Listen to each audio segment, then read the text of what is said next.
Now, in this question, assertion A, contingency is a combination of tautology and contradiction. So some values will be true in the truth value column, and some values are going to be false. तो एक combination of tautology and contradiction है, so that is very true.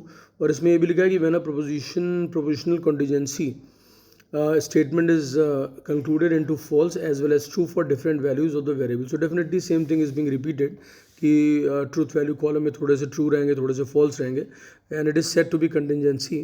And then reason जो दिया है students, यहाँ पे लिखा है in the truth table the outcome of A. अब ये जो सिंबल है ये आपका कंजंक्शन का है, जिसे आप एंड ऑपरेशन बोलते हैं, और ये पैरेंथेसिस में लिखा है ए, ये आपका डिसजंक्शन का यानी कि और. सो ए डिसजंक्शन बी. तो यहाँ पर देखिए एंड का साइन है और यहाँ पे और का, और इसमें लिखा हुआ है कि in the truth table the outcome of A and parenthesis में ए और B has a combination of 0 and 1s both. तो देखिए वही चीज़ यहाँ पर है, तो आपको ये चेक करना पड़ेगा कि ट्रूथ टेबल में कि इसमें कॉम्बिनेशन आपका 0 और 1s आ रहा है. ठीक है, तो डेफिनेटली आप जब चेक करेंगे तो आप देखेंगे कि वहाँ पर वो कॉम्बिनेशन आपको मिलता है ट्रूथ वैल्यू कॉलम में.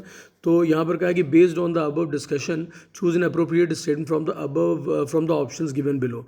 अब इसमें आपको पहला ऑप्शन है both assertion A and reason are true. So definitely अभी हमने फाइंड आउट किया कि दोनों ट्रू हैं. उसके बाद and reason R is the correct explanation of assertion A. ठीक है, तो ये भी आपका ट्रू है. फिर उसके बाद लिखा है कि बोथ असर्शन बी आपका ऑप्शन है, तो बी में चॉइस में both assertion A and R true and reason R is not correct explanation. तो यहाँ पर दोनों ट्रू हैं, बट साथ में क्या लिखा हुआ है, reason R is not the correct explanation of A. तो यहाँ पे ये गलत हो जाती चॉइस. फिर हम सी पे जाते हैं. सी ऑप्शन में क्या लिखा हुआ है, assertion A is true and reason R is false. ठीक है, तो ये रॉन्ग हो गया. उसके बाद assertion A is false and reason R is true, ये भी फॉल्स हो गया. तो आंसर इसका है both assertion A and R true and reason R is a correct explanation of assertion A.